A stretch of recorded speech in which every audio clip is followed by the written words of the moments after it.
Хэрвээ та бусдыг үргэлж нэгдүгээр тавьдаг те бусдыг маш их хайрладаг ч гэсэн ерөөсөө тэр хайрыг өөрлөгөө буцааж авч чаддгүй бол таны амьдрал үнэхээр бусдаас хамааралтай бол та энэ зүйлгүүл бол энэ хүнгүүл бол би амьдрч чадахгүй гэж боддог ийм сэтгэлгээтэй бол өнөөдрийн бичлэг таны сэтгэлгээг 100% өөрчлөх болно. Эхлээд би та нарт бид нар яагаад хэн нэгнийг маш их хайрладаг ч гэсэн тэр хайрыг биднэрт буцааж өгч чадахгүй хүмүүсийг маш ихээр хайрладаг вэ гэдэг талаар хуваалцъя. Яагаад гэвэл байгаа зү те энэ хорвоо ертөнцид таны сүнс ирэхээсээ өмнө зориуд та өөрийг чинь хайрладаггүй энэ хүнийг ч юм уу те энэ зүрхний шархлалыг өгөх энэ харилцааг сонгодог. Нэр хин нэгэнтэй ингээд маш дотн харилцааг үүсгэх үед зөвхөн тэр хүмүүс бидний дотор байгаа энэ нуугдсан хар мэдрэмжийг сэрээж чаддаг. Магадгүй та тэ хизээж өөрийгөө хайрлах гэдгийг мэдэхгүй, ерөөсөө өөрийгөө хайрлаж мэддэггүй хүн байж болно. Гэхдээ энэ хүмүүсээр дамжуулаад бид нар өөрийгөө хайрлаж сурдаг. Бүр үнэхээр үнэн гэдгийг миний амьдрал, миний туршлага бүх зүйл батлана. Тэгээ би та нар жижигхэн өөрийнхөө түүхээс хуваалцъя заяа. Туршлагач гэх юм уу, түүхч гэх юм уу? Өмнө нь би X-ийг өөрийнхөө амьдралын бүх зүйл гэж боддог байсан байхгүй юу? Тэр хүнийг л зөвхөн нэгдүгээр тавьдаг, тэр хүнтэй л байхдаа тий бүр тэр хамгийн гоё мэдрэмжийг авдаг. Гэхдээ үргэлж миний дотор тийм аюу хоосон мэдрэмж төрдөг байсан байхгүй юу? Ерөөсөө тэр хүн намайг тий миний хүснээр тэгж хайрлаж чадахгүй байгаа юм шиг.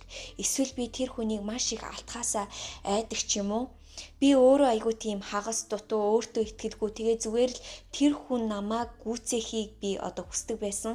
Заавал тэр хүнтэй чи үнэхээр гоё, чи хөөрхөн, би чамд л хайртай, чи үн цэнтэй гэж хэлжээж би өөрийгөө үн цэнтэй гоё эмэгтэй тийм хүнээр мэдрэн хэрвээ тэр хүн надад тэгэж хандаж чадахгүй байх юм бол би өөрийгөө үн цэнгүүгээр мэдрэгч гэх юм уу. Магадгүй та ч гэсэн надтай яг адилхан зүйлийг туулж ээж магадгүй таны амьдрал ямар нэгэн зүйлээс ч юм уу те таны найз залуу нөхөр, таны найзуудын харилцаа гэд нэг зүйлээс маш их хамааралтай байх үед тэр зүйл зориуд танаас явдаг. Зориуд таныг шархлуулдаг. Яагаад гэвэл энэ амьдрал дээр бид нар хизээж хин нэгнээс хамааралтай байх ёсгүй байдаг бөгөөд энэ хорвоо ертөнцийн дээр та өөрийгөө хайрлахаар илүү олон зүйлийг бүтээхээр ирсэн. Энэ хорвоо ертөнцийн дээр бид нар тэр залууг л зөвхөн хайрлахаар ирээгүй. Тэр найзтайгаа л зөвхөн тэ гоё харилцаатай байх ч юм уу, зөвхөн энэ бизнесийн төлөө ч юм уу ямар нэгэн зүйлээс ерөөсөө хамааралтай байхаар энэ хорвоо ертөнцийн дээр заяагдаагүй. Тэгээ миний амьдралын хувьд ч гэсэн яг адилхан яагаад тэр хүнтэй надад одоо миний хүсэж байгаа тэр хайрыг өгч чаддгүй байсан бэ гэх юм бол би өөрөө хизээж тэр их гоё хайрыг өөртөө өгч чаддгүй, хизээж өөрийгөө хайрлаж чаддгүй байсан учраас. Гэхдээ одоо миний амьдрал та нар яаж өөрчлөгдсөнийг хардаа би өөрийгөө хайрлаад өөртөө анхаарад те дасгал хөдөлгөөн, эрүүл хооллол, сэтгэлгээгээд бүх зүйл дээрээ ажиллаж ихэснээс хойш одоо надад бүгд байгаа. Намайг хүрээлж байгаа хүмүүс, найзууд, YouTube, миний бизнес, миний карьер гэд би бүх зүйлийг өөрлөгөө татаж авч чадсан. Тийм учраас магадгүй миний сүнс зориуд энэ хүнийг хайрлсан бах, намайг маш ихээр эргүүлж хайрлаж чаддгүй хүнийг яагаад гэвэл би өөрийгөө хайрлаж сурах хэрэгтэй байсан бөгөөд энэ хүнээр дамжуулж би зүрхнийхаа шархлаараа дамжуулж өөрийгөө хайрлаж сурсан. Тийм учраас өнөөдөр би танд хэлмээр байна. Магадгүй та өнөөдөр эргэлзэж магадгүй би өөрийгөө сонгох уу, тэр хүнийг сонгох уу, карьерээ сонгох уу, хайрыг сонгох уу гэд эргэлзэж байх юм бол үргэлж өөрийгөө нэгдүгээр тавиад өөрийн гэсэн зүйлээ үргэлж нэгдүгээр тавиарай.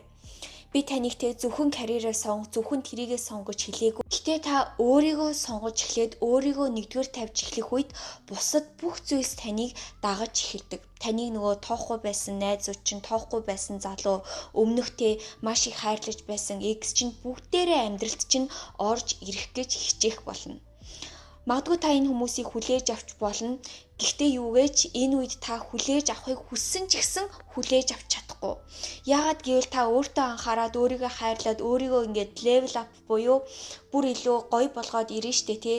Тэгэнгүүт энэ хүмүүсийн одоо авратай таны авра тэнцвээ болждог. Таны энерги аура левел чинь энд явж хахад тэр хүмүүсийн левел энд явж ин гэсэн үг. Тэгээ та тэр хүмүүстэй те найзлын нөхөрлийн эргээд нийлийг гисэн ч гэсэн та нийлж чадахгүй. Яагаад гэвэл аль хэдийн тэр хүмүүс таны левелээс аль хэдийн доошоо хаягдсан байх учраас. Тийм учраас би танд хэлмээр нь магадгүй та те зүрхний шахлал ч юм уу хин нэг найзууд чинь таныг тоохгүй та маш их ганцаардал ч юм уу те эдгээр зүйлийг туулж байх юм бол таны бэрхшээл хэцүү байх тусам таны хийх ёстой зүйл ч юм уу те энэ амьдрал дээр бүтээх ёстой хүртэх ёстой зүйл чинь маш том гэсэн. Тийм учраас те хэцүү зүйл болгон чинь танд бүр гайхалтай зүйлийг авчрах хаалга гэж та ойлгож болно. Тэгээ энэ бүх зүйл юунаас эхэлдэг гэж та яг өөрийгөө нэгдүгээр тавиад өөрийгөө хайрлаад өөртөө анхаарч хэлхээс бүх зүйл эхэлдэг. Миний хувьд ч гэсэн те эрүүл хооллол тасгал хөдөлгөөн гээд эдгээр зүйлс намайг тэр чигээр нь өөрчилж эхэлсэн. Одоо хүртэл би зөндөө олон эмэгтэй хүмүүстэй ажилдаг, хоол зүй мэдээлэл өгдгөөс гадна би бас хүмүүс трейн хийдэг. Тэгээ ер нь бол хараад байхад эмэгтэй хүн болгон адилхан бид нар бүгдээрээ өөртөө ямар нэгэн байдлаар үнэхээр ихтгэлгүй байдаг заяо. Үнэхээр гоё эмэгтэй байсан ч гэсэн өөрийнхөө ямар нэгэн хэсэгт зүгээр л дургу байдаг. Энэ нь эмэгтэй хүмүүсийн байгалийн чанар. Магадгүй та ганц бие эмэгтэй байж магадгүй хүүхэдтэй те дүнгэж хүүхдээ гаргацсан таны бие эвдрээд өөртөө ихтгэлгүй байж ч магадгүй. Гэтэ би танд хэлмээрэн таны энэ туулж байгаа зүйл болгон мэдрэмж болгон чинь маш энгийн бөгөөд энэ зүйлсээр дамжуулаад та илүү том зүйлийг нээх хэрэгтэй байдаг. Жишээлбэл те би зөндөө олон одоо трейн хийхдээ зөндөө олон эмэгтэй хүмүүсийн биеийг өөрчилж байгаа байхгүй юу. Тэгээд энэ эмэгтэй хүмүүс юу гэж хэлж ийнвэ гэх юм бол би энийг хийсэн чинь би өөртөө улам илүү ихтгэлтэй болоод байна. Миний бие ингээд гоё болоод ахаар би ингээд өөрийгөө айгүй гоёор мэдрээд байна. Ингээд бие гоё болгоцсон юм чинь би өшөө олон зүйлийг хийж чадах юм шиг санагдаж ийн гээл. Ингээд өөрсдийнх нь бизнесийн санаа бүх зүйл нь ингээд араас нь ингээд урсаал зүгээр өөрийгөө ингээд бүтээгээд эхэлж байгаа. Тэгээ таны хувьд ч гэсэн эдгээр зүйлс адилхан байгаасай гэж хүсэж байна. Үүнээс гадна хэрвээ та үнэхээр өөрийгөө өөрчлөе гэж бодож байх юм бол өдөр болгон өөх шатаалтын тасгал хөдөлгөөн хийгээд тэр гоё биеийг үүсгий, эрүүл хоолтондоо анхаарай гэж бодож байх юм бол миний 5 сарын сургалтанд заавал суугаарай. Энэ сургалт маань би өмнө нь явуулж исэн хоол зүйн сургалт байгаа. Гэхдээ энэ удаад бүр яг тасгалжуулалттай хамт явъя гэж бодож байгаа учраас заавал энэ сургалтанд суугаад хоол зүйн мэдлэгтэй болоод өөрийнхөө бие дээрээ анхаарад тэгээд сэтгэлгээн дээрээ ч гэсэн ажиллаарай гэж та нарыгаа уриалж байна. Тэгээд би үнэхээр өөрийгөө өөрчлөхийг хүсэж байгаа тийм мотивацтай эмэгтэйчүүдтэй л хамт ажиллахыг хүсэж байна. Яагаад гэвэл би яг эмэгтэй хүнийг өөрчилж байгаа тэр зүйлийг харах одоо миний пашн ч гэх юм уу юу ч гэх юм. Тийм учраас надтай хамт өөрийгөө 21 хоног сориод өөрийнхөө хамгийн гоё төгс хувилбарыг надтай хамт бүтээгээрэй. За тэгээд өнөөдрийн бичлэгийг үзсэнд үнэхээр их баярлалаа. Дараагийн бичлэгээр дахиад уулзлаа. Түр баяртай.